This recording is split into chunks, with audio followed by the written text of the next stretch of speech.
Hello साथीहरू, नमस्ते। मेरो नाम पूर्णिमा। स्वागत छ तपाईहरुलाई मेरो डे 3 मिनी ब्लगमा। सधैँ जस्तो आज पनि बिहानै उठेर झाडु पोछा लगाइओरी ब्रस गरे, हात मुख धोए, अनि मेरो बाबुलाई पनि ब्रस गराइदिए, अनि भगवानलाई जल चढाइओरी मन तातो पानी पियो आमा छोरा भएर। अनि चिया खाएर म चाहिँ लागे बारीतिर।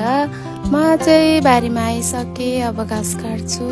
यो देखिएको मकै बारी चाहिँ हाम्रो डम्म कुहिरो लागेको छ, बर्खा लाग्यो।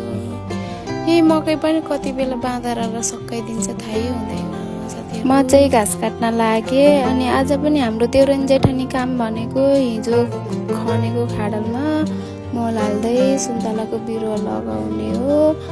अनि त्यही भएर म चाहिँ बिहानै घाँस काट्न आएको। आमा चाहिँ बाबुहरू हेर्नुहुन्छ नि त दिउँसो, अनि भैँसीलाई घाँस काट्न जान पाउनु हुँदैन, त्यही भएर चाहिँ म घाँस काट्न आएँ। अनि घाँसको डोको पनि डोराइसकेँ। जाँदा जाँदै चाहिँ बाटोमा खुट्टा चिप्प भएर पानी दिएर खुट्टा पखालिहालेँ, अनि घरतिर लागेँ। अनि म चाहिँ घर पुगेर खाना खाइओरी देउरानी जेठानी भएर सुन्तलाको बिरुवा र मलको डोको लिएर लाग्यो बारीतिर। मैले चाहिँ हाम्रो घर देखाउँदैछु। यो चाहिँ हाम्रो घर हो। यो घरदेखि चाहिँ मैले देखाएको बारी चाहिँ हाम्रो अहिले सुन्तला लगाउने बारी हो, जुन बारी जङ्गलको बिचमा छ। बाँदर नलाए नि लाग्ला जस्तो अरे के, बाँदर चाहिँ लाग्छ है फेरि।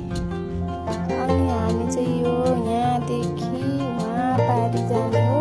बाटो फेरि यस्तो छिटो छ कि पुरै नजान्छ, कता लडिन्छ कि भन्ने पिर। अनि हामी चाहिँ बारीमा पुगेर मल हाल्दै सुन्तलाको बिरुवा लाउँदै, मल हाल्दै सुन्तलाको बिरुवा लाउँदै गऱ्यौँ। मल पनि आज नै बोकेको हामीले चाहिँ। अनि हाम्रो चाहिँ यहाँ बारीमा अलिअलि अलैँचीको बिरुवा पनि जगाउँदैछ, बल्ल लगाएको यो चाहिँ।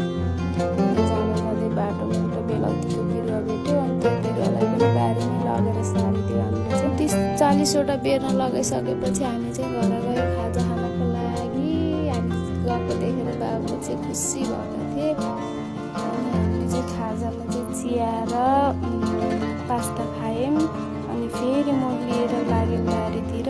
यो देखाएको सुन्तला चाहिँ पहिले नै लगाइसकेको सुन्तला हो साथीहरू। यो सुन्तला चाहिँ 12-13वटा छ।